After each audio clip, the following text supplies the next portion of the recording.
Hola, buenas tardes. Bienvenidos a todos los que están en la sala y los que están conectados a través de la web por YouTube. Y, y bueno, ustedes verán que hace un poquito de calor. Hoy acá tuvimos un percance. El sol rompió el aire. Así que creemos que vamos a estar bien igual, escuchando a nuestros invitados. Damos la bienvenida al doctor Federico Tovar. Le agradecemos profundamente que en su periodo de vacaciones familiares se haya aceptado venir a charlar con nosotros hoy, y a la doctora Marisa Eisenberg, con la cual trabajamos en muchos temas tan seguidos, que nos acompañe hoy en este día. El presidente del círculo, el diputado nacional Rafael Pascual, va a hablar en primer lugar, dando la bienvenida como lo hace siempre. Diputado Pascual. Muchas gracias, diputada Guevara, que es una de las dirigentes más activas de este círculo y que tuvo la posibilidad de que el doctor nos acompañe haciendo un alto en sus vacaciones, lo que valoramos muy especialmente. Les doy la bienvenida a todos, les agradezco la presencia. El Círculo de Legisladores ya ha cumplido el año pasado 50 años de la sanción de la ley de su creación. Con esta actividad estamos iniciando este año 2026. El círculo está integrado por los legisladores nacionales, diputados y senadores en actividad, con aquellos que han cumplido su mandato y tiene como objetivo establecido en la ley defender e incrementar el prestigio del Parlamento. Para eso desarrollamos actividades académicas, educativas, científicas, pero fundamentalmente políticas. Nosotros somos una institución política. En nuestra comisión directiva están representados todos los sectores con expresión parlamentaria, y en nuestras instalaciones se desarrollan actividades también sin distinción de banderías políticas. Evitamos discutir sobre la historia, no nos pronunciamos sobre la coyuntura, porque nuestro objetivo es contribuir desde nuestra modesta posición al acercamiento y a la unión de los argentinos. Por eso la mayoría de nuestras actividades están orientadas hacia el futuro, y los debates que nosotros instalamos en nuestra sede deben servir como disparadores para políticas de Estado que sirvan para que los argentinos vivan mejor. Creemos firmemente en que la única herramienta de transformación de las sociedades es la política, bien entendida.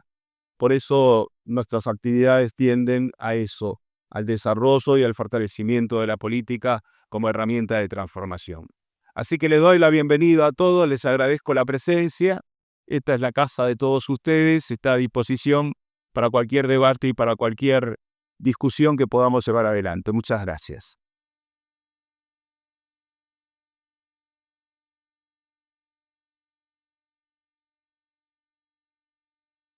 De sentarlo al doctor Tovar y darle la palabra, quiero comentarle cómo va a ser el desarrollo de esta reunión.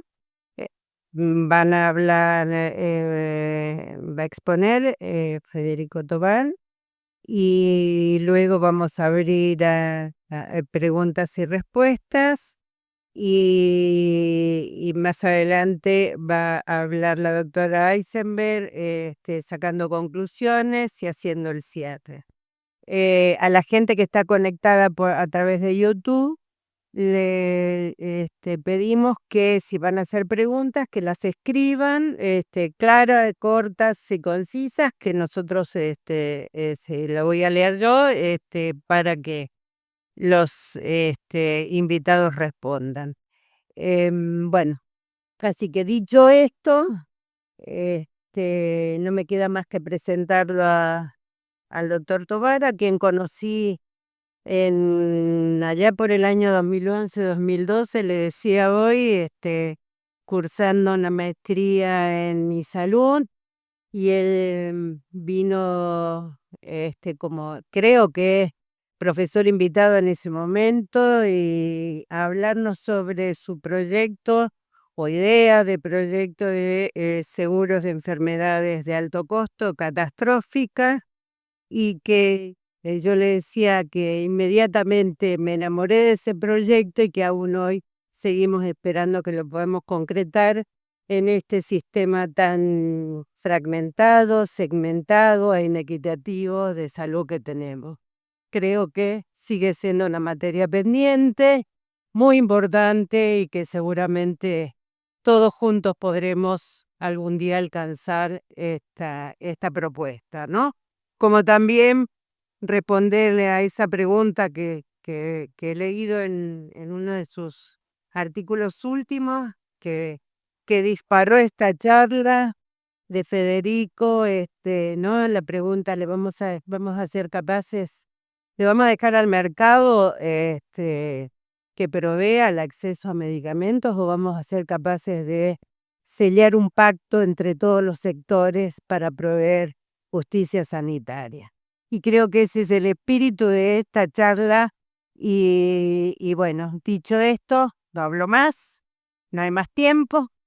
Quiero tomar la palabra.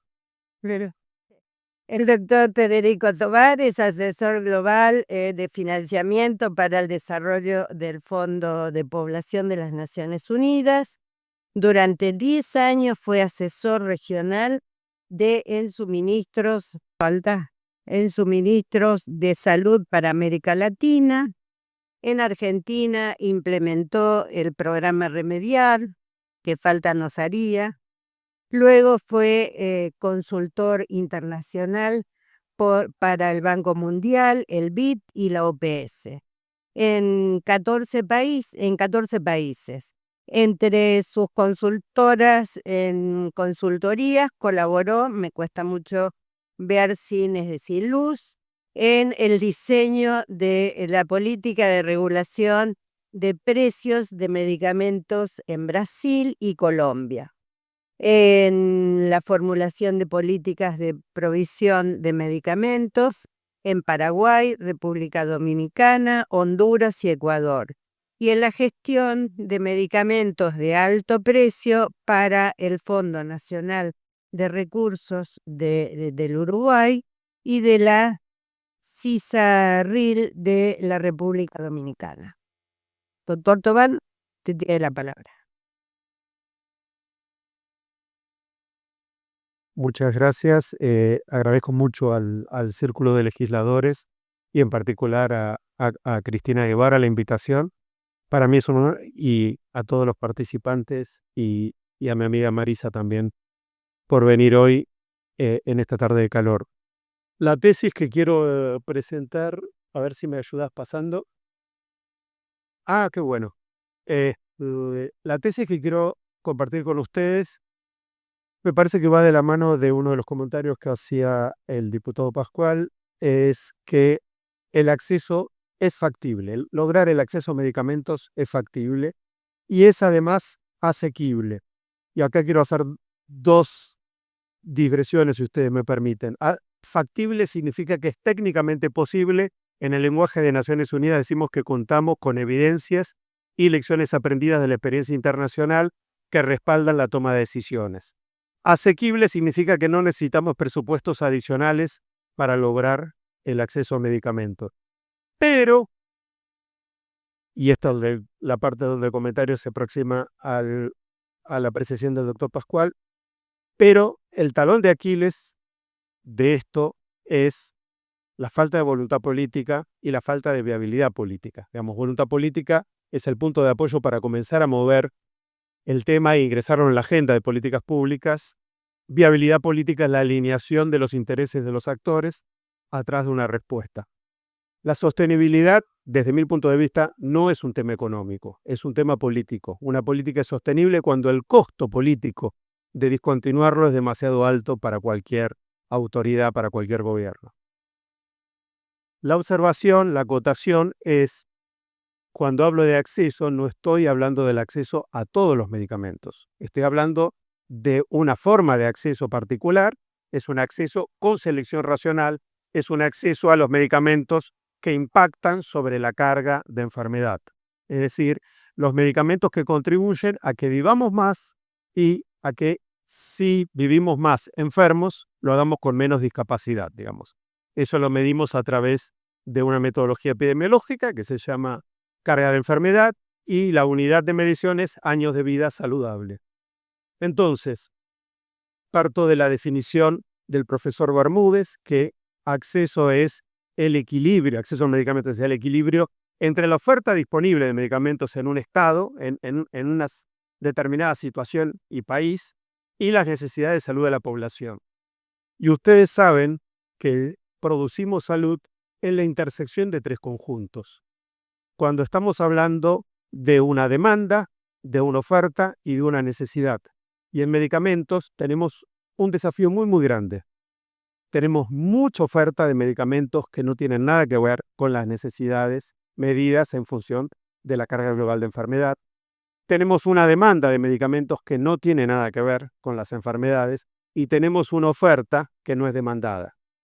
Ejemplo de oferta que no es demandada, Argentina logró el año pasado 46% de cobertura de la triple viral. Llegamos a tener 98, hoy tenemos 46. La vergüenza de haber sido y el dolor de ya no ser. Eso es un medicamento que es ofertado donde hay una necesidad, pero no hay una demanda. Ejemplo de demanda que no se correlaciona con la necesidad, el año pasado la facturación de semaglutida en el mundo fue 30 billones de dólares, es decir, 30.000 millones de dólares. Yo no sé qué porcentaje exacto, pero un porcentaje muy importante se relaciona con un cartel que mi mujer Amir y yo veíamos en el metro en Nueva York, que decía, llegue al verano usando una bikini 3 tallas menores. A $300 por semana, usando semaglutida, usted llega al verano con 3 tallas menos de bikini, digamos. Eso es una demanda que hay una oferta, pero no se corresponde con una necesidad. Entonces, hablamos de acceso a medicamentos, o por lo menos yo hablo de acceso a medicamentos en esa intersección. No en el concepto de acceso que a algunos les preocupa, que es encontrarle un financiador a cada medicamento. Hay medicamentos que a mí personalmente no me interesa encontrar el financiador. Entiendo que otros quieren hacerlo porque viven de eso. Mi preocupación es con la salud pública. Y este gráfico a mí me parece que ilustra muy bien esta cuestión. Es un gráfico que desarrolló Médicos Sin Frontera en el año 2003. Lo que está en verde es la carga global de enfermedad. Lo que está en rojo es la oferta de medicamentos. Como pueden ver ustedes, hay una oferta de medicamentos que no se correlaciona con la carga global de enfermedad. Y dentro de lo que se correlaciona con la carga global de enfermedad, todavía seguimos teniendo enfermedades huérfanas, todavía seguimos teniendo enfermedades altamente abandonadas, neglected, dicen en inglés. Como el cuadro era del 2003 y me parecía muy antiguo, yo intenté actualizarlo con datos del Orange Book de la Food and Drug Administration, que es el registro, es el libro en el cual se registran todas las moléculas que en algún momento fueron autorizadas por, yo me animaría a decir, la autoridad regulatoria de referencia, que es la Food and Drug Administration. De ellos, 872 tienen que ver con la carga de enfermedad. Es decir, primera definición, por lo menos un 40% del mercado de medicamentos no estaría relacionado con la problemática del acceso como yo la defino. Insisto, entiendo que otros usan otra definición de acceso. Y aquí voy un poquito más en profundidad. ¿Se acuerdan que hablaba de los años de vida saludable y de la carga de enfermedad? Lo que estoy midiendo acá, la unidad de análisis en este cuadro, en este círculo en realidad, es las enfermedades. Y sobre el total de enfermedades, no es como lo representaba la lámina anterior, menos, pero sigue siendo mayoritaria, la cantidad de enfermedades sin remedio. 44% de las enfermedades no cuentan con la alternativa farmacoterapéutica efectiva, digamos, comprobada por lo menos por la Food and Drug Administration y otras entidades en nuestro país, ANMAT. Ahora, de los que sí tienen respuesta, que es el 56% restante, hay un 6% que prácticamente no tienen impacto, o sea, tienen un impacto bajo sobre la carga de enfermedad, son los que llamamos medicamentos no esenciales. El resto sí es esencial y cabe destacar, hay un 12% que ahí está en verde oscuro, que son ese tipo de medicamentos que si el paciente no los utiliza, se muere. Esos son los medicamentos vitales, ¿no? Recuerden que acá estoy midiendo enfermedades, no estoy midiendo medicamentos. Ahora estoy midiendo medicamentos, ¿sí? En la primer barra tengo la distribución de los medicamentos. Acuérdense, 44% de las enfermedades no están. O sea, esto es sobre el universo de los medicamentos aprobados. ¿Se acuerdan el primer diagrama cuando sea ese bloque rojo? Es el pedazo que está dentro de la carga de enfermedad. Es decir, estoy hablando de unos 500 medicamentos, un poco más, ¿sí? Y ahí me interesa que presten atención en lo que está en color rojo, ¿sí? Pocos medicamentos que son no esenciales representan una gran proporción, la mayoría del consumo, es la segunda barra medida en unidades, y mucho más, el 88% de la facturación, ¿sí?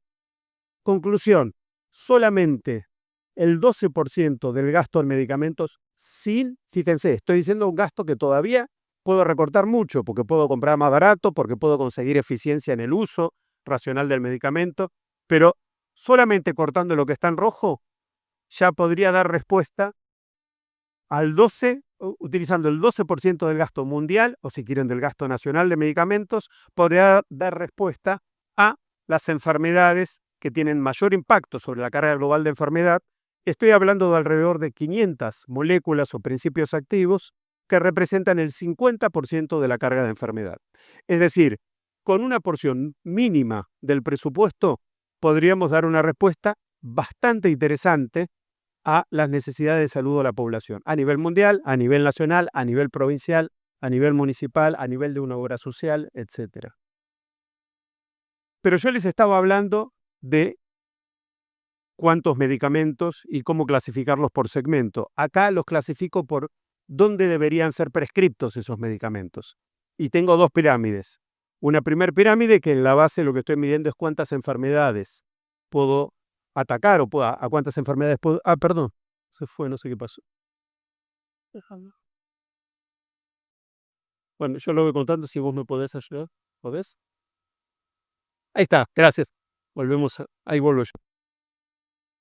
Fíjense, en la primer pirámide tengo abajo el primer nivel de atención que representa muchas enfermedades, es decir, permite dar respuesta a una gran cantidad de enfermedades.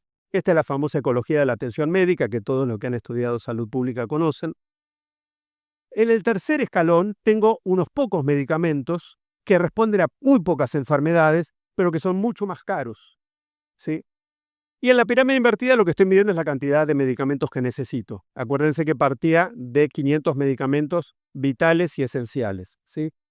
Lo que me interesa más de esta lámina es la prioridad, porque si mi prioridad es comprar salud, es decir, reducir la carga global de enfermedad, es evidente que necesito trabajar garantizando acceso en el primer nivel de atención. Y esta lámina lo que me propone es que con 50 productos consigo dar una respuesta bastante eficaz a esas cargas de enfermedad. Si mi objetivo es reducir la inflación médica o la inflación farmacéutica, mejor dicho, es decir, el impacto sobre los bolsillos de las personas y de los sistemas de salud, ¿sí?, que son lo que llamamos gastos catastróficos. En salud, la categoría de gastos catastróficos la introdujo un profesor coreano hace unos 20 años, el doctor Ke-Shu, cuando él descubrió que el gasto en medicamentos empobrecía a las personas y empobrecía a los sistemas de salud. Y en Argentina tenemos ese problema, y que lo digan los dirigentes de obras sociales, prepagas y servicios que hay acá. Y en el medio de esto tengo alrededor de 400 medicamentos donde es bastante más difícil racionalizar, todavía es posible. Se puede comprar más barato, se puede reducir el vademecum, es decir, el listado, se puede definir perfiles farmacoterapéuticos para los servicios, pero los objetivos están mucho más relacionados con la resolutividad del sistema que con objetivos más finales como que la gente viva más y más sana, o reducir la pobreza a través de garantizar el acceso.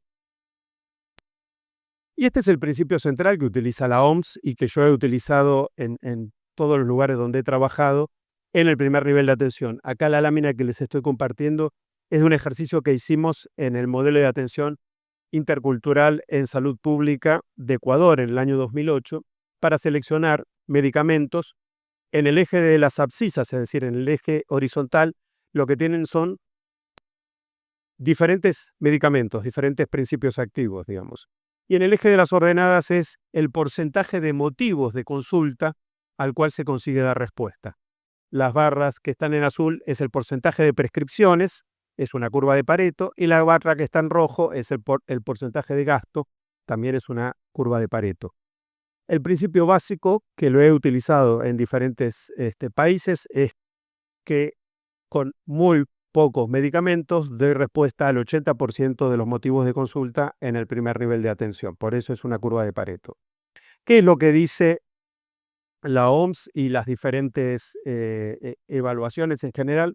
Que esto se logra a un costo anual de entre 11 y 20 dólares por habitante, si es a través de la provisión pública. Y ahora voy a profundizar un poco en esto, pero es más o menos el costo que ha tenido el programa Remediar. Aquí está Mauricio Monsalvo, que fue director del programa y me puede corregir o complementar.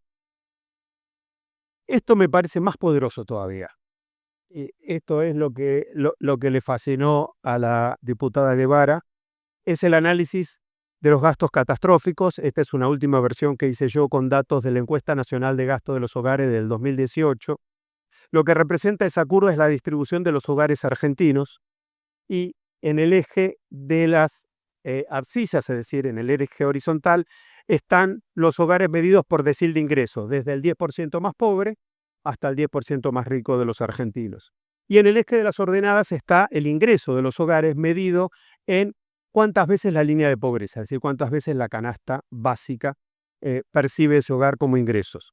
En 2018, el 30% de los hogares argentinos estaban por debajo de la línea de pobreza.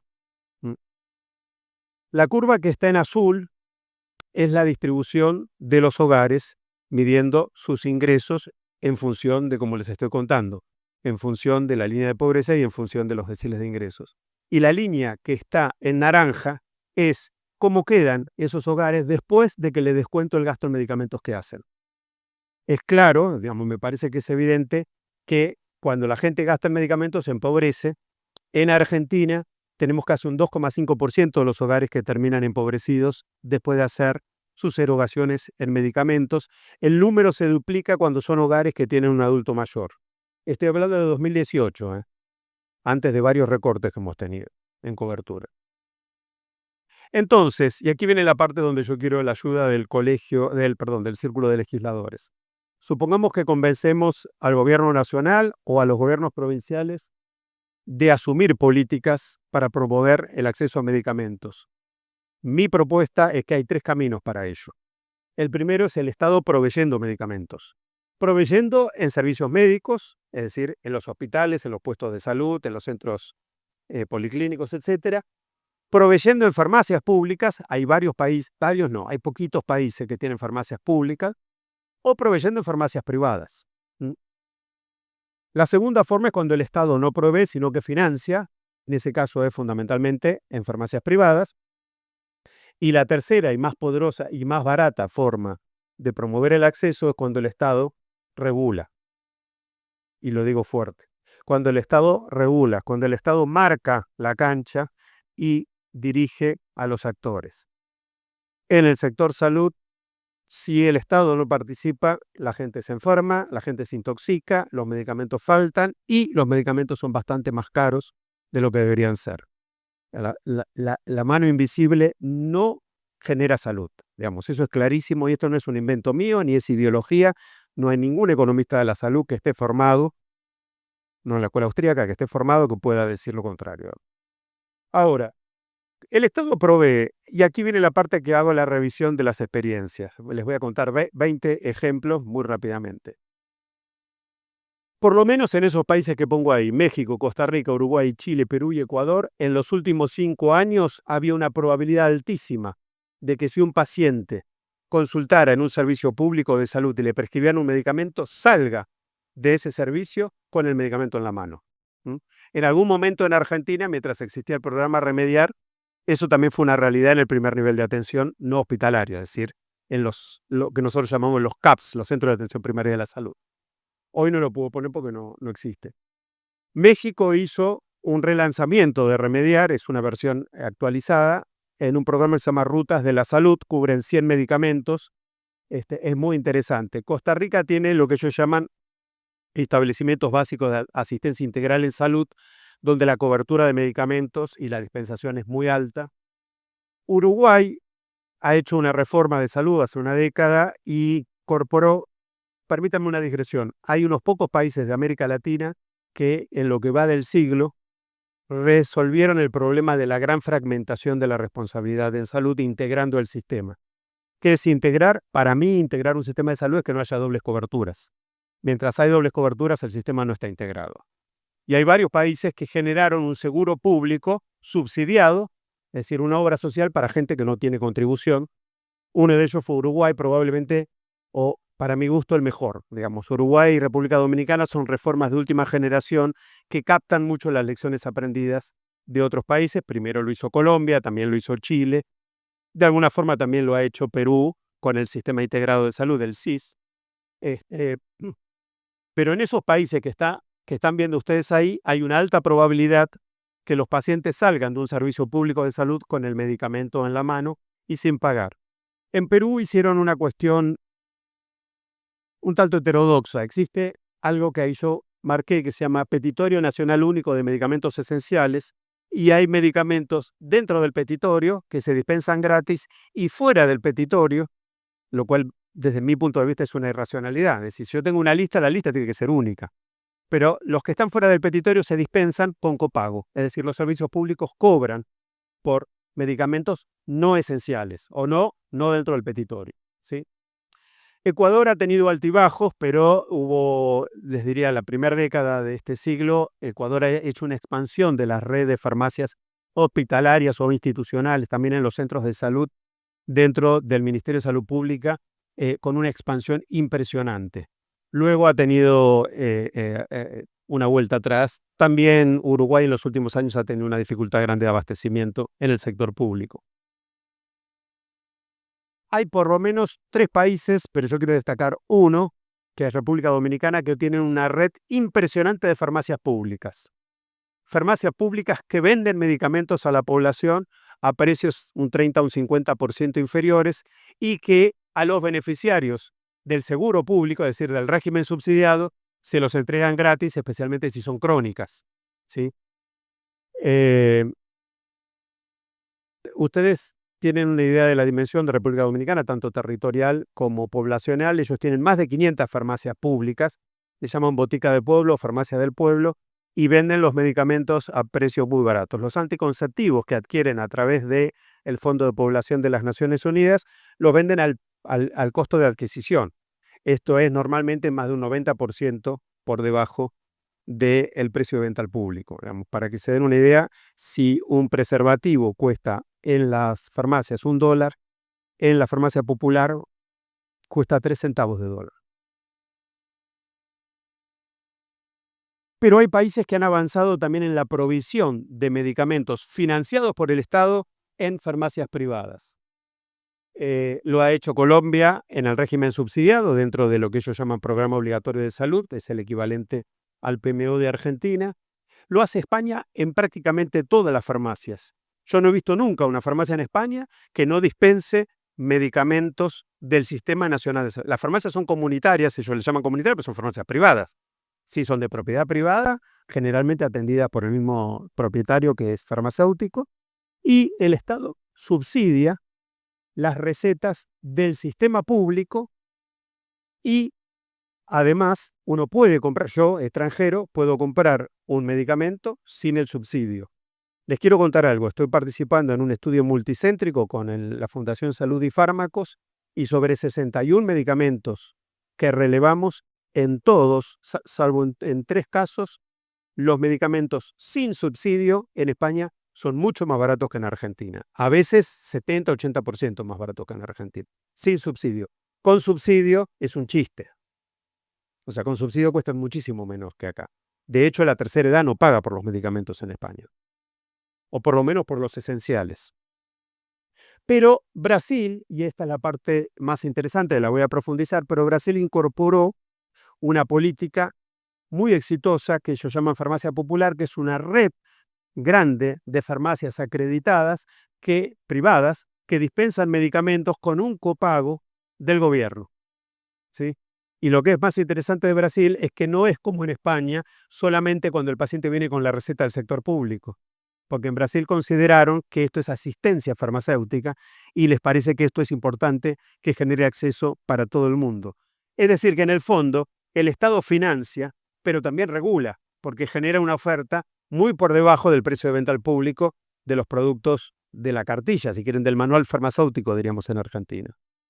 Ahora, lo más poderoso que puede hacer un Estado, si tiene coraje y entereza, es regular el mercado. Y acá estoy hablando de la regulación económica, no estoy hablando de la regulación técnica, de la regulación de calidad y seguridad. Estoy hablando de regular precios. ¿Y qué puede hacer un Estado?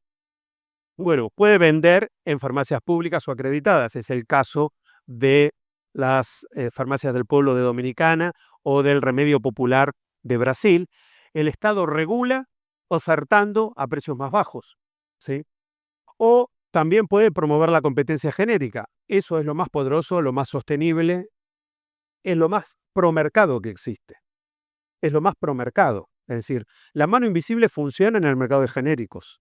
Cuando yo separo aquello que es un commodity y busco un precio de commodity, hago que compitan. Ahora, eso no es prescripción por denominación común internacional. Eso es forzar a que no existan nombres de fantasía. En Argentina usamos un oxímoron que es genérico de marca. Si es genérico, no es de marca. ¿Se entiende? Nosotros tenemos un gran mercado de copias o similares, muchos de los cuales se venden al mismo precio que el original o por encima. A eso yo lo llamo el efecto murciélago, pues los murciélagos se cuelgan del techo, ¿sí? Cuando yo no regulo bien los genéricos, sucede eso. Entonces yo digo que tengo genérico, pero no tengo genérico. No tengo genérico, por lo menos desde el componente económico del genérico. No tengo medicamentos comportándose como commodities, ¿sí? Brasil y Colombia sí lo hacen, en América Latina y todos los países desarrollados, empezando por Estados Unidos, que es el país del mundo que más utiliza genéricos, ¿sí? Ahora, solamente unos pocos, como diría Lelutier, consiguen hacerlo más poderoso que es regular precios, ¿sí? Solamente los países de la OCDE. Hasta hace poco no todos, porque Estados Unidos no lo hacía. Hoy Estados Unidos lo hace. Todos los países que tienen estados fuertes y que son desarrollados regulan el precio de los medicamentos. Todos los países que no lo tienen, desregulan.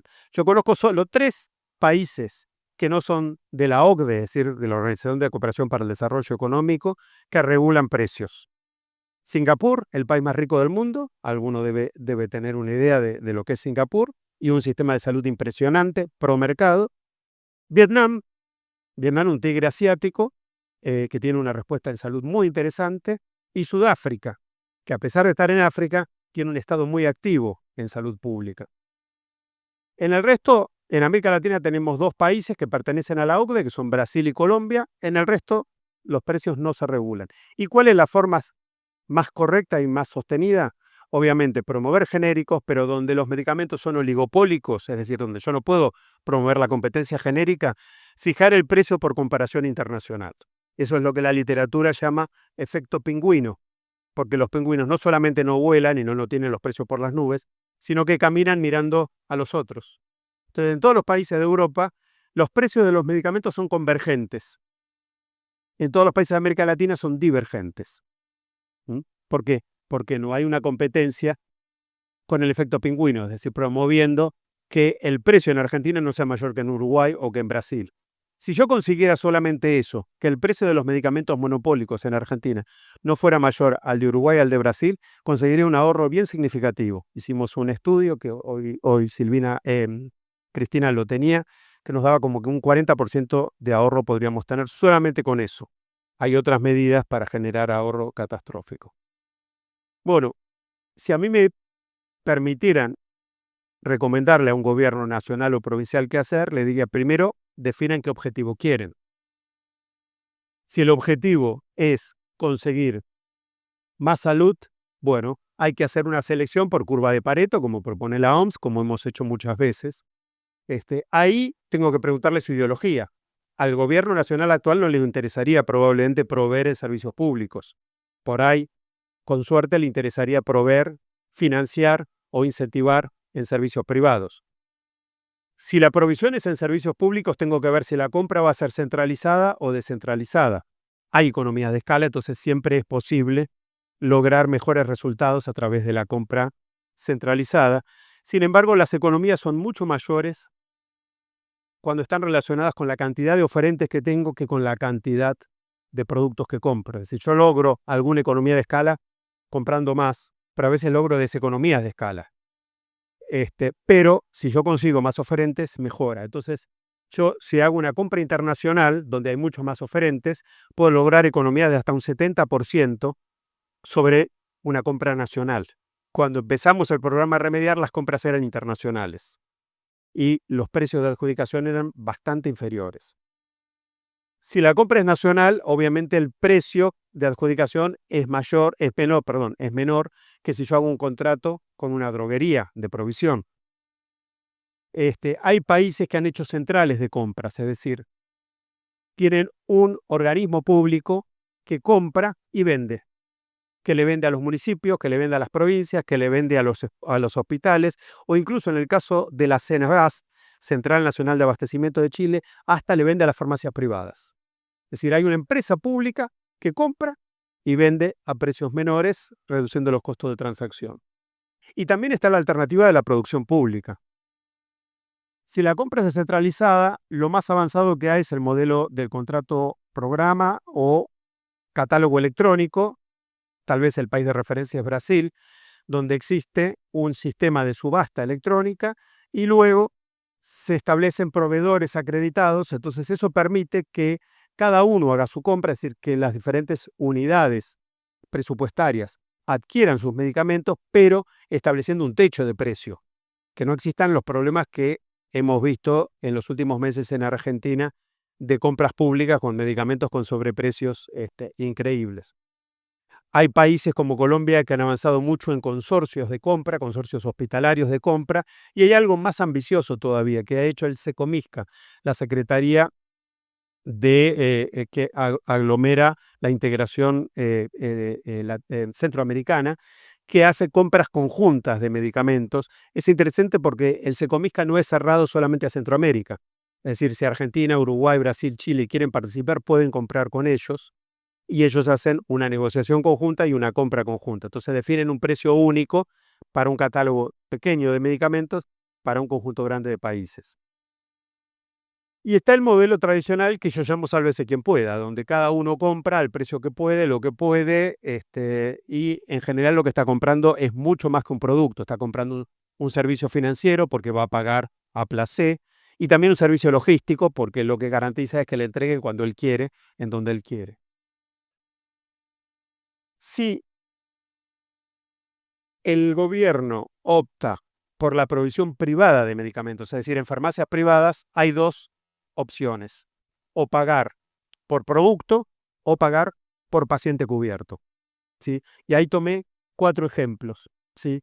Pagar por producto significa que todo el riesgo lo cubre el Estado, porque es un cheque en blanco. Es decir, yo le voy a pagar a las farmacias todo lo que ellos dispensen a la población que yo diga o de los medicamentos que yo diga, pero es un cheque en blanco. Si yo pago per cápita, yo ya sé de entrada cuánto voy a pagar. Ahí le estoy transfiriendo riesgos a las farmacias.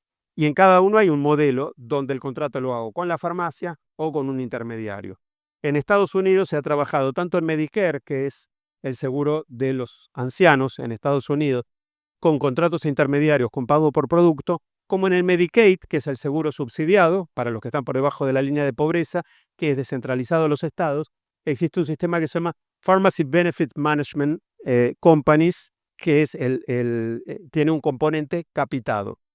El modelo que a mí más me interesa mencionar es el PRONAF de Honduras, que es una política que asistimos desde el Fondo de Población al gobierno de Honduras para implementar en 2017-2018, que licitó farmacias, licitó cápitas con farmacias. Entonces los farmacéuticos ofrecían para una canasta de 50 medicamentos de atención primaria una provisión capitada, y el incentivo era para dar ese medicamento a los pacientes, porque si no lo daban, el paciente se iba a otra farmacia y perdían la cápita, pero no sobreprestar, ¿sí? Pues tampoco le interesaba a la farmacia dar de más.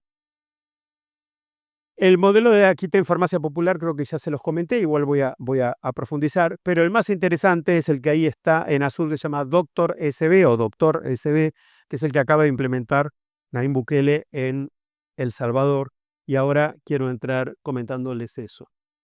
Arriba lo que me interesa es comentarles el modelo de Aquitaine Farmacia Popular, porque fue muy criticado por los colegas sanitaristas del SUS, porque sacaba el medicamento de los servicios de salud, ¿sí? En lugar de fortalecer la referencia a los centros de atención primaria, como ellos llaman puestos de salud, o a los hospitales, los mandaba a la farmacia. Sin embargo, el IPEA, que es el Instituto de Pesquisa Económica Aplicada de Brasil, hizo una evaluación muy robusta y descubrió que Farmacia Popular contribuye a reducir la carga de enfermedad en Brasil. Es decir, tiene un impacto sobre el voto. Esto lo hizo Lula en su primer mandato y sigue hoy.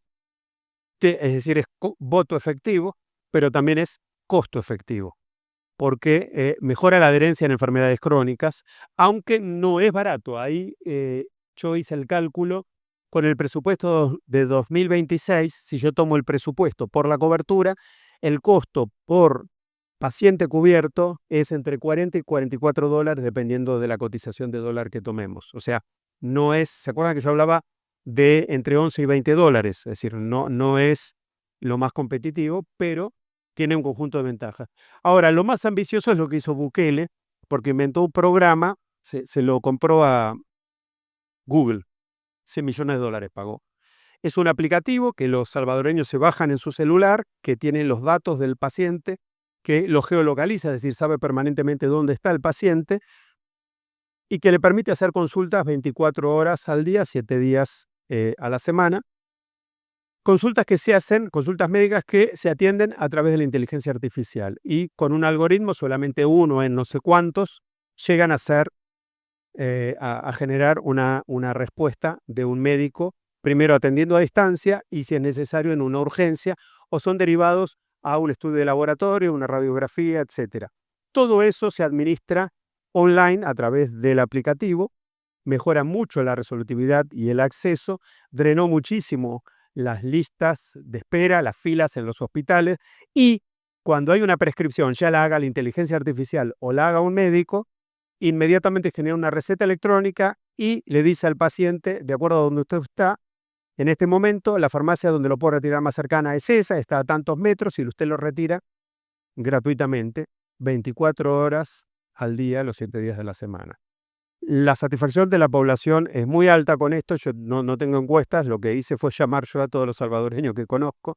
No hay una evaluación del impacto de esto sobre la carga de enfermedad. Esto empezó en noviembre del año pasado, pero ya hoy tiene más de 400.000 afiliados. Es decir, es la novedad, si ustedes quieren, en términos de asistencia farmacéutica en este modelo. Bueno, ¿cómo se regula el acceso? Ya voy cerrando. La caja de herramientas para regular el acceso tiene dos componentes, uno de la oferta y uno de la demanda. En el de la oferta, como les decía, lo más importante que puedo hacer es controlar precios, y lo más inteligente que puedo hacer es controlar precios por comparación internacional. Simple, sencillo, barato.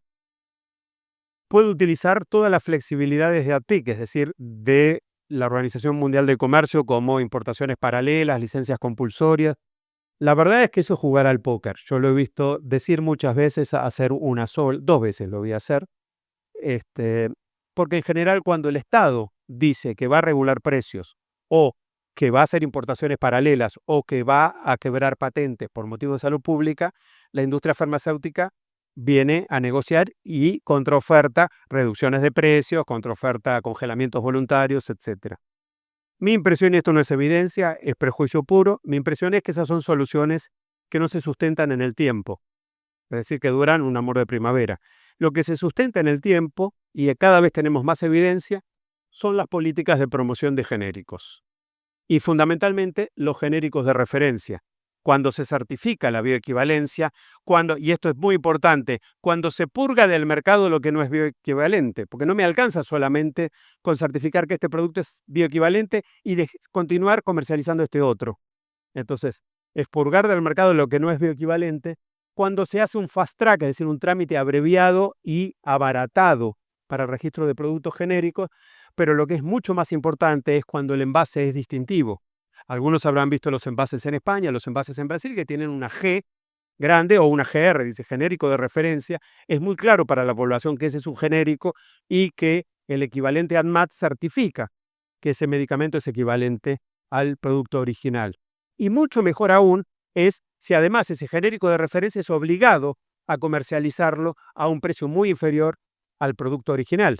En Brasil no lo pueden vender a más de 35%, o sea, a 0,65%, a 65% del precio de venta al público del original. Es decir, tienen que tener obligatoriamente un descuento mínimo del 35%. En España van más allá de eso. Lo voy a comentar ahora del otro lado, cuando hablemos de la demanda, y dicen, bueno, lo que el Estado reconoce es el precio del genérico. Si la gente quiere comprar el original, que lo compre, pero paga la diferencia. Bueno, y se puede promover la producción pública del lado de la oferta. Lo más inteligente sería que la producción pública se centre en los vitales. Ese es el caso del LIF de Santa Fe, que produce, por ejemplo, misoprostol, que es un medicamento salvavidas, o de medicamentos huérfanos. Lo que no es inteligente es que produzcan paracetamol, ibuprofeno, medicamentos que hay 40, 50 presentaciones comerciales en el mercado. Si son caras, lo que hay que hacer es regular precios o promover competencia genérica, no ponerse a fabricar. Bueno, y desde la demanda puede hacer incentivos a la demanda de genéricos, como la prescripción por nombre genérico, la sustitución farmacéutica por parte de los farmacéuticos. Lo que les mencionaba que hace España, que cofinancia, es decir, que pone un incentivo diciendo yo lo que cubro es el precio del genérico. Es muy poderoso el definir listas, qué voy a cubrir y qué no voy a cubrir, pero acá tenemos un problema que espero que Marisa pueda abordar, que es que en América Latina padecemos una pandemia que afecta muy fuerte a todos los sistemas de salud y es el ejercicio ilegal de la medicina por parte de los jueces que dictaminan la cobertura de determinados medicamentos rompiendo cualquier lista. Entonces, ¿para qué me sirve que yo tenga un criterio de medicamentos esenciales, que yo me base en la OMS, que yo llame a farmacólogos, si al final viene alguien que jamás estudió medicina, ni farmacología, ni nada, y dice, cúbralo? Con lo cual, lo más poderoso que hay para regular desde el lado de la demanda es evaluar tecnologías médicas y decir, esto sí, esto no. Pero eso es poderoso si yo lo hago antes de darle el sello que lo habilita en ANMAT. Porque una vez que ya entró al mercado, marche preso. ¿Sí? O sea, hay que tener coraje para que la evaluación sea anterior a el registro. ¿Sí? La evaluación sirve si es única. Si tengo 10 agencias evaluando, no me sirve para nada. ¿Sí? Somos politeístas. Sirve si es única, si es transparente y si es anterior al registro. Si no es una contribución, digo que tengo una comisión nacional que se reúnen, toman café, hacen un asado después, pero es por la galería. Tiene que ser vinculante, tiene que ser única y, idealmente, lo que diga no solamente tiene que ser vinculante, sino que tiene que definir si va a tener o no autorización para comercializarse. También me sirve hacer compras agregadas y, como les decía antes, fundamentalmente internacionales. Aquí les quiero mostrar muy rápidamente el modelo de regulación de precios de Brasil. Esto es solamente ilustrativo. Ellos tienen 6 segmentos de mercado con 6 procedimientos de evaluación y lo que a mí me interesa que presten atención es lo que yo considero que son buenas prácticas, son los dos extremos. Lo que hacen con los medicamentos innovadores, que es no puede ser el precio mayor a 9 países que toman de referencia, efecto pingüino, y lo que hacen con los genéricos, que tiene que ser 35% menor al precio del medicamento original de referencia. Conclusiones y cierro. El acceso no es un fin en sí mismo. El acceso a medicamentos no es un fin en sí mismo. Es un medio para un fin mayor. Ese fin puede ser que la gente viva más, ese fin puede ser que la gente sea menos pobre, o ese fin puede ser aumentar la calidad de vida. Reconozco que se ha avanzado mucho en metodologías alternativas a la carga global de enfermedad, que lo que miden es si la gente no solamente vive más, sino si está más contento, si está más feliz.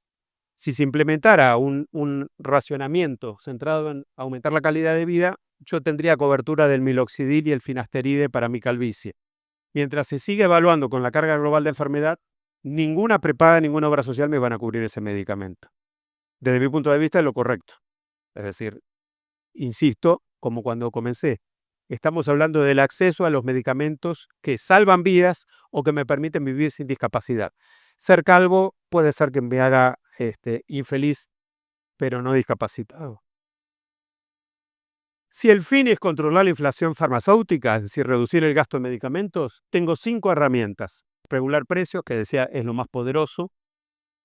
Ahí pongo promover el efecto pingüino y desarmar el efecto murciélago. Evaluar tecnologías médicas, lo acabo de mencionar. Promover el uso de biosimilares, es decir, de genéricos en su conjunto, en particular de los genéricos de los medicamentos más caros, que en general son los medicamentos biotecnológicos. Y aquí hay 2 cosas que hasta ahora no mencioné. La primera es reunir pool de riesgo. No es lo mismo. Les doy un ejemplo muy concreto que repito desde hace una década. Una obra social muy bien administrada, como por ejemplo la del Congreso de la Nación, tiene 2 pacientes con enfermedad de Gaucher y con esos 2 pacientes gasta $1 millón en medicamentos. Ahora, en Argentina hay 100 casos de enfermedad de Gaucher. Si yo divido esos 100 casos por los 50 y pico de millones de habitantes, estamos hablando de 20 centavos por habitante. ¿Se entiende? Eso me permitiría reunir pool de riesgo y asegurar para todos los argentinos y no hacer que por unos pocos pacientes que tengo la mala suerte de que me toquen a mí, quebrar aún si tengo una buena administración. Hacer compras consolidadas. Esto es lo que hemos hecho lo que hace Uruguay con el Fondo Nacional de Recursos, que es un seguro de catastrófica, y es un monopsonio de compra. Hay algunos medicamentos que el único que los compra en Uruguay es ese seguro de catastrófica, que es el Fondo Nacional de Recursos. Pero lo más importante, y esto es lo más poderoso que hemos evaluado, es que si yo acredito quien prescribe, es decir, controlo la lapicera del médico y audito el 100% de las historias clínicas, consigo ahorros de hasta un 75% en los medicamentos caros. Y aquí con esto cierro con una anécdota. Una vez una ministra muy querida me decía que le fascinaba el fútbol y que le encantaba a Messi. Me decía, qué bien que juega Messi. Yo le decía, pero ataja los penales, que es un desastre. Y se ríe y dice, ¿a quién se le ocurriría poner a Messi, que es bajito, a atajar penales? Y yo le digo, a usted, ministra, que permite que los infectólogos prescriban anticuerpos monoclonales o que los médicos clínicos prescriban antibióticos de última generación. Es decir, si nosotros no controlamos la lapicera del médico, estamos poniendo a Messi a atajar penales. Con esto cierro. Solamente quiero recordar una frase que para mí sintetiza bien el espíritu que quise transmitir hoy, y es de Lord William Beveridge, que decía: en salud no podemos cubrirle todo a todos, no debemos cubrirle todo a algunos, pero sí podemos y debemos cubrirle algo a todos. Creo que ese es el espíritu que quería transmitir hoy. Muchas gracias.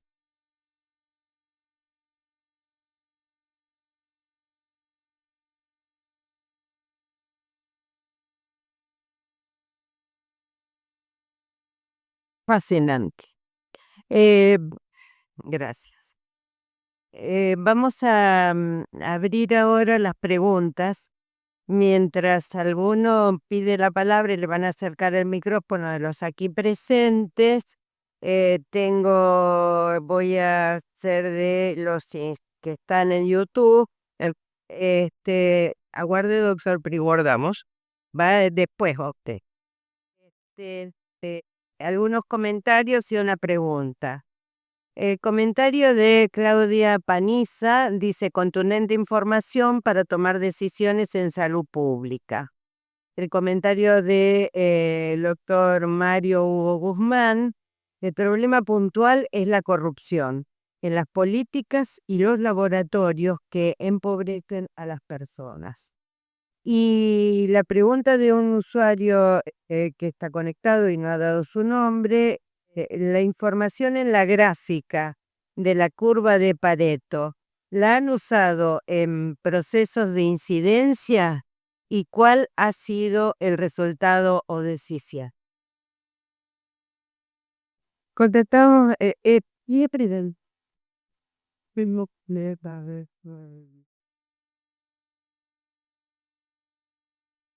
bueno, entonces también quiero decirle como comentarios que todo lo que aquí se está hablando queda grabado y se va a poder acceder a través de el canal de YouTube del Círculo a partir de esta noche mismo. Total. ¿Qué doctor? Sí. Agradezco los dos comentarios y a la pregunta con respecto a si la curva de Pareto se ha usado para incidencia. Sí, ya mucho antes que nosotros. La lista de esenciales de la OMS comenzó en el año 77, va por su edición número 23. Sí, se usa. Yo tengo una crítica y en la diferencia en cómo la hemos usado en Argentina y desde el Fondo de Población de Naciones Unidas. Y es que yo creo que la lista de esenciales no puede ser igual para todos los países. Así yo, en este momento vivo en África, en un país donde el gasto per cápita de salud es de 82 veces. Y la última edición de la lista de esenciales incluye la semaglutida. La semaglutida es como el diabético que son menciones que utiliza predominantemente para adelgazar, tiene un impacto muy grande, pero es caro. Si las políticas públicas en África tienen que incluir semaglutida, no se puede cubrir la vacuna para el sarampión. Pero eso es decir, nosotros deberíamos tener listas de esenciales de acuerdo a los presupuestos de los países y a los ingresos de los habitantes. Y hay cosas que no nos podemos dar por derechos. Es así. Creo que el mayor error es ese, no somos iguales. Infelizmente no lo somos y necesitamos un tratamiento desigual para desiguales. Esa curva que yo mostré ahí la hicimos para Ecuador, fue en componente central el diseño del programa Remediar en Argentina, utilizamos el programa de datos en datos básicos en Paraguay, que funcionó durante 5 años, en la asistencia farmacéutica básica de República Dominicana, y el otro país en donde trabajé haciéndolo fue en Honduras, en Emprona, Programa Nacional de Asistencia Farmacéutica, que les mencioné. En general, el diablo usado por diablo, pero más de por viejo, entre 50 y 60 medicamentos me permiten dar respuesta al 80% de los metidos de consulta en el nivel de atención. Lo que puede cambiar es el precio que se paga. Hay países donde se paga menos, otros donde se paga más. Depende del modelo de compra y de la oferta que hace. Bueno, en primer lugar, Federico, quería felicitarte. Muy claro, fue sinfonía para mis oídos tu conferencia. Que se utiliza mucho el concepto de nube de palabras, o sea, qué palabras se repiten más o aparecen en los medios. Y si uno tuviera que hacer una nube de palabras de tu presentación, aparece una palabra que en los tiempos que corren en la Argentina es casi diabólica, que es la palabra regular. Regular. Y de otra cosa muy importante que dijiste, a mi criterio, es el carácter de vinculante de la hipotética agencia de evaluación de tecnología sanitaria y que abra la tranquera, o mejor dicho, que filtre la tranquera antes que la agencia reguladora autorice la comercialización. Creo que son dos conceptos fundamentales. Y nuevamente, muchas gracias. Muchas gracias, doctor. Un solo comentario. A mí me gustaría enfatizar que el mercado de medicamentos no es un mercado de bienes comunes. Tengo muchos colegas que lo ven como un bien social. Entonces dicen, bueno, es un bien social. Bueno, es un bien social el pedacito que quedó adentro del cuadradito verde en la primera lámina que hacía, porque tengo un 40% del tratado de medicamentos que son bienes suntuarios. Es decir, el medicamento para mi calvizo o el medicamento para usar una bikini y prestarse más chico no es un bien social. Todavía. Entonces, está la otra mirada que hacía uno de los participantes a distancia, que bueno, no, pero es objeto de abusos. Una parte sí, no toda. Una parte del mercado, eso que queda abusos, es cierto, pero yo no creo que toda la culpa esté en un solo lado. No sé si hay corrupción. Es complejo y lo que puedo decir con certeza es que lo que falta es voluntad política. y ha faltado siempre y de todos lados. Es decir, solamente en Europa, en Brasil y en Colombia ha habido voluntad política. En el resto de los países no lo vi. Es decir, siempre hay voluntad antes de llegar al gobierno. Cuando llegas al gobierno, desaparece la voluntad. Me he visto en varios gobiernos. Hablando de gobiernos, le voy a contar algo. Usted no habló de complementación interprovincial. Le puedo permitir decirle algo al respecto. Sin una experiencia personal, lo primero que tuve que hacer en el gobierno de una provincia fue quemar medicamentos. No es que horrorice, estaban vencidos. Quiere decir que no se había previsto dentro de los depósitos que había de que esto podía vencerse algún día. Al estar vencido, me dijeron los médicos, los que saben de laboratorio y todo eso, esto no sirve más. Entonces, ¿qué hice? Propuse a todas las provincias algo que no sé si se aplica. ¿Y sabe qué es? Ustedes van controlando lo que está por vencer.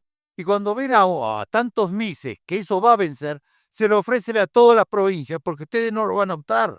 Y cada una hace lo mismo y creamos una especie, digamos, de fondo compensatorio de medicamentos. Si eso se hace, es una actitud práctica, concreta, de cómo resolver un problema que es de que sobren medicamentos en algún lado y falten en otro. Y esto significa algo a donde usted apunta y apuntó muy bien con todo lo que dijo. Lo que también sabemos, lo que lo estamos escuchando, de que en materia de laboratorio y de medicina hay mucho negocio. El maldito negocio que hay lo estamos viviendo hoy. Lea los diarios, la noticia. Ya sé de qué estoy hablando, ¿no? Y usted también. Y todo lo sabe. Entonces, acá hay una situación concreta donde debemos apuntar. Y yo creo que hay que ser práctico y voy a redondear. Es decir, con respecto al acuerdo que tenemos comercial con Estados Unidos, ¿implica algo de esto en materia de medicamentos? ¿Nos perjudica? ¿Nos favorece? Perdone la pregunta. Dado más. Dos comentarios a la pregunta. Primero, un comentario al comentario y una respuesta a la pregunta. Felicitaciones, me parece brillante y la experiencia que cuenta demuestra que no hace falta un software de $100 millones para optimizar o para mejorar por lo menos la gestión, hace falta voluntad. Pero lo que yo he aprendido es que si uno quiere destruir un programa público, lo que tiene que hacer es transformarlo en bobo. ¿Y cómo se transforma una política pública en boba? Sí, sistema de información. Dejar que se venzan los medicamentos, mandar medicamentos que el servicio no necesita. Esa es la forma más fácil de destruirlo. No necesito ni cortarle el presupuesto. Es simplemente que sea bobo.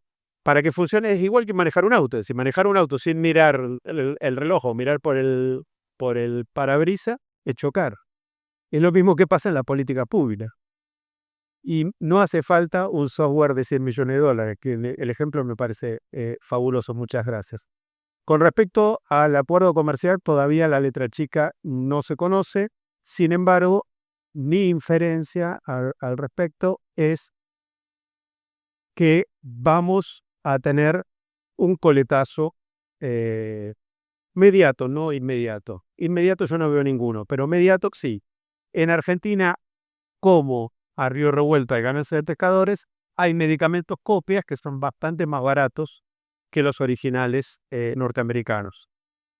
No es en todos los medicamentos, pero hay algunos medicamentos donde aquí se concedió el registro a alguien que en otros países como Estados Unidos no se concede. En Estados Unidos existe lo que se llama Linkage, que se registra ante la Food and Drug Administration, tiene automáticamente protección de patente. En Argentina eso no existe. Cuando Patni critica a ANMAT, él no se da cuenta que, digamos, una cosa es el Instituto Nacional de Protección de Propiedad Intelectual, que es el que da la patente, y otra cosa es ANMAT. En Argentina no es lo mismo. Es muy probable que si avance ese acuerdo tengamos que tener el linkage y lo que tenga registro va a tener que tener protección patentaria, porque lo que están reclamando es que tengamos protección patentaria estricta. Si tenemos protección patentaria estricta, es muy probable que en el mediano plazo algunos medicamentos que aquí son un poco más baratos que en Estados Unidos pasen a ser caros como en Estados Unidos, y es muy probable que ese fabricante nacional que copia pierda una porción del mercado. Puedo mirar el vaso medio lleno y el vaso medio vacío. Si yo miro el vaso medio lleno, diría, bueno, también es probable que para homologar mercados con Estados Unidos nos presionen a que tengamos genéricos de referencia como tiene Estados Unidos. Y eso haría que la mayoría de los medicamentos terminen siendo más baratos. Nosotros vivimos 2 años en Estados Unidos y a mí me sorprendió que los medicamentos que yo uso eran más baratos allá que acá. Los medicamentos genéricos son más baratos, los medicamentos de marca o monopólicos no lo son. Entonces, en una de esas sale bien. No lo sé. Lo que no creo es que esto sea automático, es decir, que el momento en que entre en vigencia el acuerdo, cambien los precios de los medicamentos automáticamente. Lo más probable es que el linkage, es decir, la concesión de patente, sea progresiva. Yo no le puedo quitar el registro a un producto que ya se lo di. Sí lo puedo hacer, pero no lo puedo hacer por motivos económicos. No debería, o sea, no me animo a decir no puedo. No sería lo correcto. Puedes hacer lo que quieras.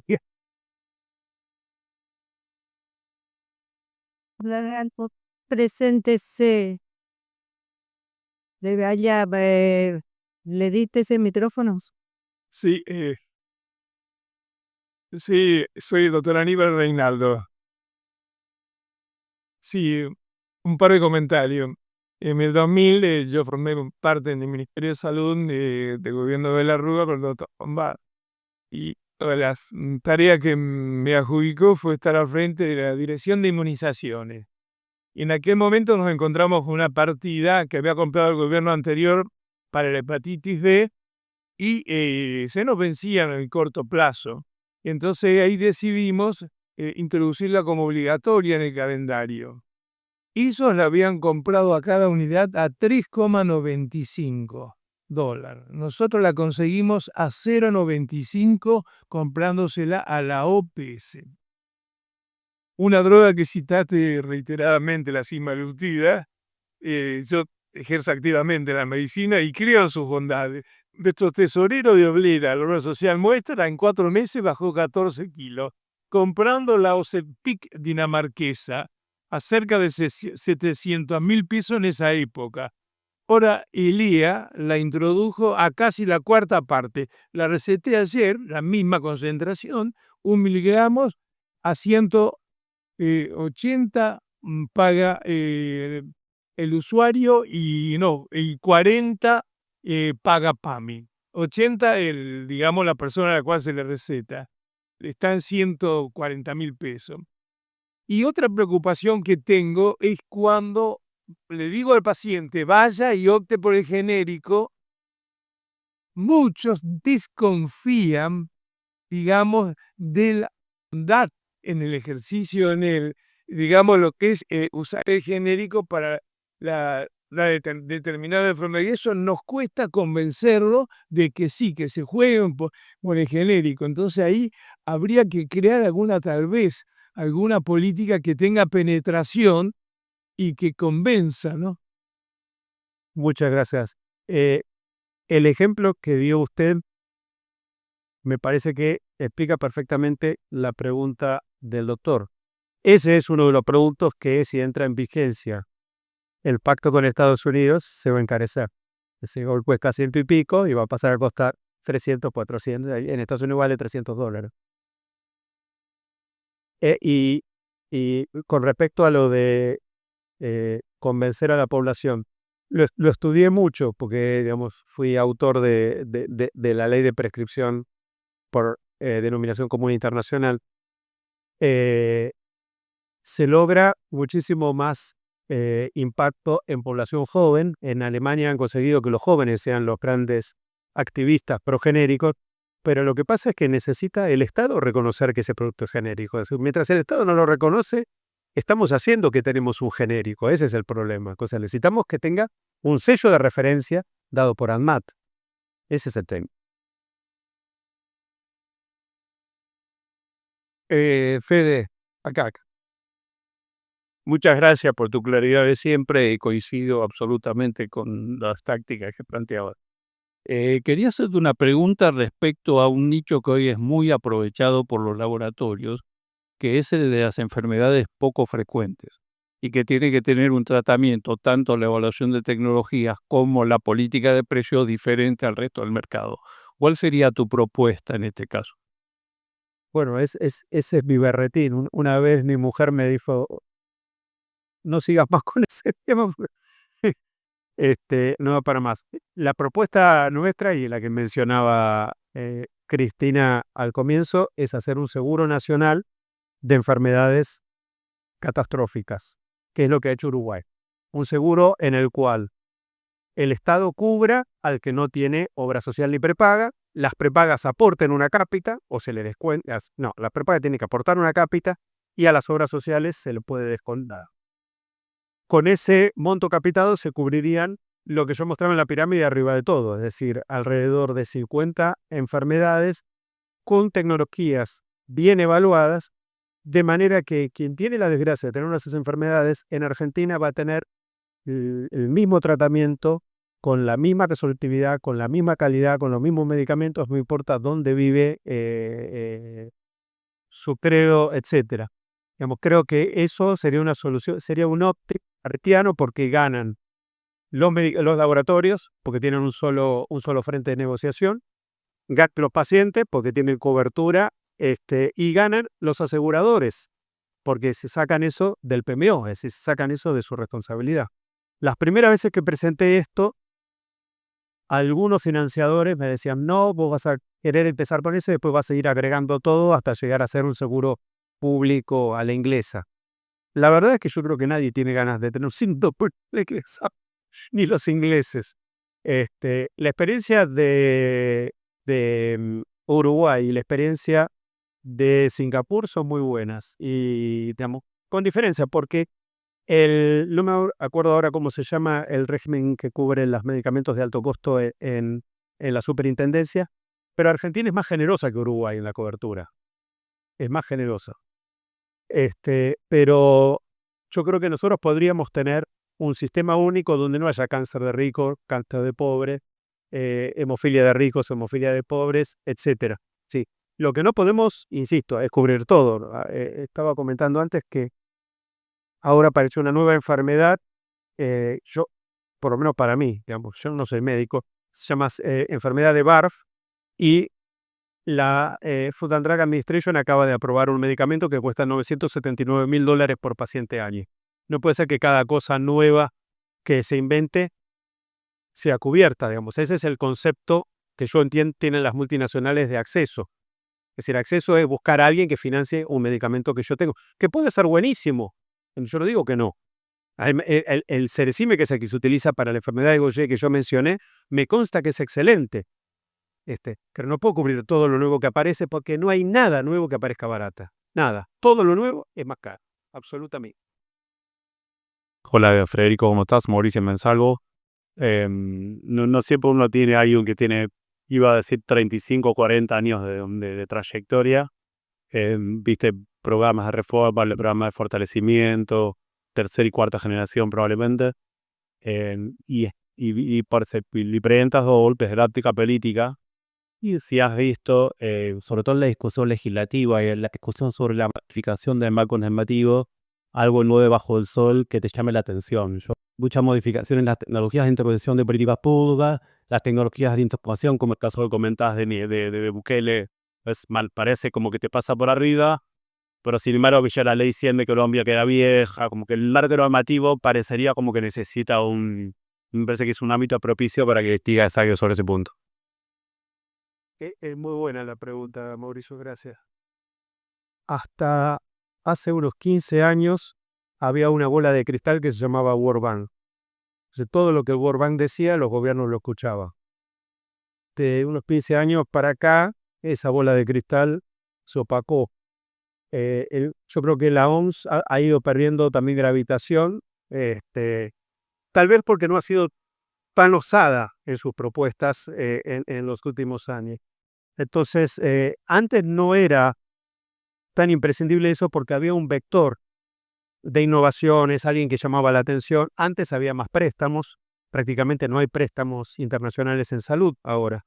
Entonces, se ha perdido esa comunidad internacional que no me animo a decir que era buena, pero digamos, generaba una masa crítica y esa masa crítica se perdió y esto es opaco, entonces es muy difícil. Lo único que a mí me llamó la atención, y no me animo a decir que es la fórmula mágica, pero hay dos cosas que aplaudo. Digamos, primero lo que ha hecho Brasil con las conferencias nacionales de salud, que saben que Brasil es el modelo más participativo en salud. Ellos tienen consejos municipales, consejos estaduales, conferencias, son cada 2 años, municipales, estaduales y una conferencia nacional cada 6 años. Es impresionante. Eso sí que es impresionante y funciona porque Brasil tiene mucho más masa crítica sanitaria que cualquier otro país. Sin ser perfecto, tiene mucho más masa crítica sanitaria. Y lo otro que me llamó la atención, más tecnocrático recientemente, es, y esto bien va para el Círculo de Legisladores Nacionales de Argentina, en Ecuador, el Congreso le pidió a la Asociación Ecuatoriana de Salud Pública que conforme un consejo consultivo. Entonces, hay un grupo de especialistas en salud pública que le dan permanentemente feedback a los legisladores, alimentan el poder legislativo. Digamos, no voy a poner las manos en el fuego, pero me pareció interesante e innovador. Digamos, me parece que esas son las dos cosas más interesantes. En Guatemala es un país absolutamente atípico. En el tema de medicamentos hay un consejo que funciona desde hace muchos años y a mí me impresiona lo calificados que son los técnicos que participan. Claro, cuando uno está hace 30 años trabajando en el mismo tema, tiene que ser muy único, ser un especialista, digamos. Esto no es por criticarlo, al contrario, los admiro y han conseguido algunas cosas que son llamativas en un país de muchos menores ingresos que la Argentina.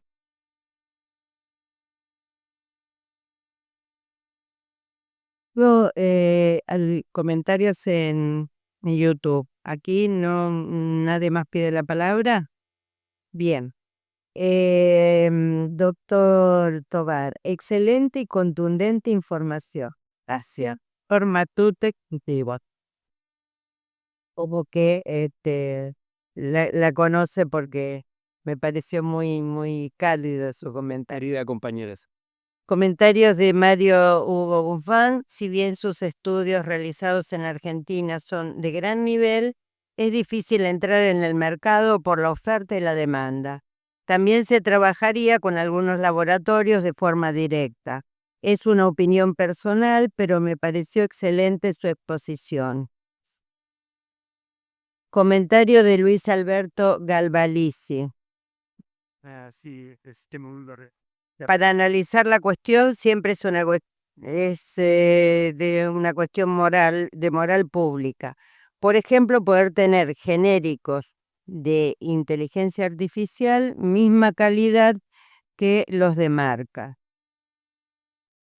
Yo tampoco. Clarísimo, contundente y de gran sabiduría por estudios concienzudos, datos y conclusiones. Esto lo plantea Marcos Procopio. Y una pregunta de Gregorio Fernández: si la voluntad política está subordinada a la lógica del mercado, ¿la salud pública podría ser entendida como un negocio? Sí, claro. Gregorio Fernández es mi hermano. Es demasiado jugada el comentario. A ver, yo creo que falta voluntad política. Puede ser porque hay tentaciones grandes, pero no siempre. Digamos. Reconozcamos que es complejo. Reconozcamos que entender de esto es complejo. El comentario o pregunta que hacía Mauricio tiene que ver con eso. Es decir, necesitamos estar permanentemente iluminando la toma de decisiones porque pasan muchas cosas, porque es complejo. No siempre, digamos, a ver, el ejemplo que daba el doctor Pell es genial porque, digamos, uno no necesita tener grandes asesores o grandes tecnologías, necesita tener voluntad de resolver los problemas. Estoy de acuerdo con eso, estoy seguro que es así. Y los mejores gestores de salud que he visto no eran los que tenían más títulos. Pero tampoco me animaría a decir que el problema es un problema exclusivamente de corrupción. Yo no creo que sea así. con la doctora Eisenberg. Antes quiero responderle a la doctora Hamilton, que está también por YouTube, que esto queda grabado porque ella se pudo conectar un poquito más tarde y se perdió la primera parte de tuya, Federico. Doctora Marisa Eisenberg, bueno, todos la conocemos, pero la vamos a presentar formalmente. Es abogada, directora del Observatorio de Salud y de Posgrado de Derecho de la Salud de la Facultad de Derecho de la UBA, directora del Instituto de Derecho de la Salud del Colegio de la Abogacía de Capital Federal, investigadora, consultora de políticas de salud regulatorias en América Latina y el Caribe. Bueno, muchas gracias, muchísimas gracias y mis felicitaciones al Círculo, Rafael, Cristina, Humberto Rollero, a los señoras y señores legisladores que están aquí presentes, amigas queridas, mis alumnos allí atrás. Un placer verlos aquí presentes y a los que están conectados por YouTube. Bueno, en primer lugar, felicitar este espacio y especialmente destacar la calidad del debate de hoy. No es frecuente que el acceso a los medicamentos se discuta en este nivel, y eso tiene que ver con los aportes de Federico Tovar, ni más ni menos que eso, que nos deja una reflexión fundamental en torno al acceso de los medicamentos, que no es una cuestión técnica aislada, sino que tiene que ver con una decisión estructural del Estado. Estoy tomando algunas notas mientras él charlaba y ustedes preguntaban, y reflexionaba en relación a las decisiones sobre qué se garantiza, a quién, cuándo, bajo qué condiciones. Y cuando esas decisiones no se asumen con claridad, el sistema decide de todas formas, decide igual, decide por fragmentación, decide replicar inequidades, decide por discontinuar tratamientos. Esto lo estamos viviendo hoy en nuestro país. Las obras sociales y las empresas de medicina prepaga han decidido discontinuar medicamentos, tratamientos para pacientes oncológicos se están discontinuando hoy en nuestro país. Y entonces ninguna opción en este escenario es correcta, ¿no? El acceso a los medicamentos no puede depender de la capacidad de demandar, no puede depender de litigar, de saber insistir, de saber qué puerta tocar, porque esto tensiona un principio básico que está vinculado al derecho de la salud, que no puede volverse un privilegio y de quien logra abrir esa puerta, ¿verdad? Y algunos contrapuntos quiero hacer con Fede, si me dejas, antes de irte de nuevo. Porque quiero plantear una tensión que atraviesa el debate público y que sobrevuela esto que Federico venía conversando, y es una aparente contradicción entre el acceso y la innovación. Me parece que esto requiere más precisión, porque si no el alto costo termina tapando el valor de la innovación, y la innovación se vuelve sospechosa por definición. Discutimos el acceso como si estuviéramos obligados a elegir entre dos males. Son esas nuestras opciones: o cubrimos medicamentos básicos y controlamos el gasto, o incorporamos la innovación y el sistema definitivamente se va a volver inviable. Creo que podemos pensarlo mejor, y esta última parte de tus reflexiones me parece que tienen que ver con eso. Sin innovación los sistemas se vuelven absolutamente obsoletos, menos eficientes, y paradójicamente son más caros en el futuro, porque se generan complicaciones, discapacidades, pero sin reglas claras, otra vez, la innovación puede concentrar beneficios, tensionar presupuestos, generar exclusiones. Entonces, el desafío me parece que no está en elegir el acceso o la innovación, sino en diseñar estrategias capaces de combinar estas cosas. Y ahí necesitamos dos agendas simultáneas, paralelas, complementarias, y tal vez una aclaración conceptual en relación al tema de judicialización, que es un tema que también nos tensiona a todos. Federico decía, el presupuesto él decía, se termina prescribiendo un juez. Y en realidad no pasa esto, termina prescribiendo un médico, termina prescribiendo quien corresponde, que es el profesional de la salud, y el paciente no puede acceder a esos tratamientos. Y ahí me parece que tenemos una discusión en relación a qué se cubre, semaglutide. Yo creo que sí, que debemos cubrir semaglutide, en los casos en que la evidencia diga que lo tenemos que cubrir, que tenemos que respaldar al médico que es responsable y poner reglas de compliance en el medio. Tenemos que ver bajo qué condiciones, me parece que tenemos que salir a defender un tema evaluado que es la libertad de prescripción de nuestros profesionales que están muy comprometidos en sus sistemas de salud a decir, esto no lo podés prescribir. Y el que queda atrapado en esto es el paciente y sus derechos, el paciente y la equidad, el paciente y la dignidad de acceder a un tratamiento que puede salvarle la vida. Entonces, ahí me parece que hay que seguir pensando estas ideas que nos deja Fede. Y otro contrapunto que quiero pensar con vos, quiero que nos ayudes a reflexionar es la Agencia de Evaluación de Tecnologías, deuda del Poder Legislativo, absolutamente. Han pasado muchos proyectos que no vieron luz. Me parece que es una tarea que el Círculo puede asumir en liderar este proyecto.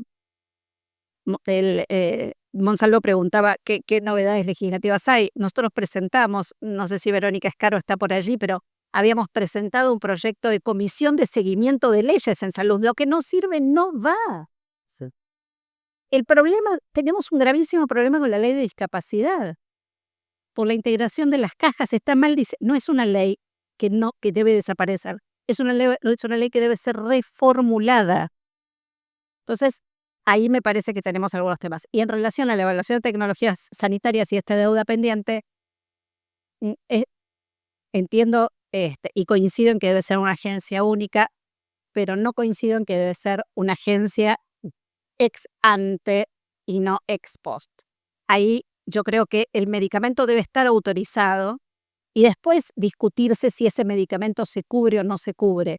Pero yo tengo como ciudadano el derecho de ver cómo accedo a un medicamento dentro de mi país, porque si no se va, digamos, es mordernos la cola, se va a judicializar, va a haber que importarlo, va a ingresar a través de otros mecanismos que van a ser más impuros todavía. Entonces, el acceso a medicamentos no se resuelve solo desde el Ministerio de Salud, me parece que hay una cuestión que tiene que ver con las políticas legislativas, la estabilidad institucional a la Agencia de Evaluación de Tecnologías, habilitar mecanismos modernos de contratación y de financiamiento, promover competencia inteligente, construir reglas previsibles y transparentes que trasciendan un periodo corto de gobierno y no, digamos que sabemos que en esos 4 años no se van a ver los resultados. Y fundamentalmente tener presente cuál es el cristal a través del cual miramos. ¿Dónde vamos a poner la prioridad? ¿En lo económico, en lo tecnológico, en lo político? Porque la necesidad de los pacientes no depende de temas de calendarios electorales, ¿no? Y de la innovación. Y la innovación tampoco, y esta es una responsabilidad indelegable porque quien está en el medio es la persona que tiene una necesidad, es ese paciente.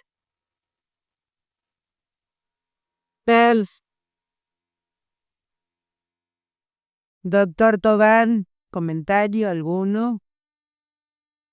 Final. Corto, creo que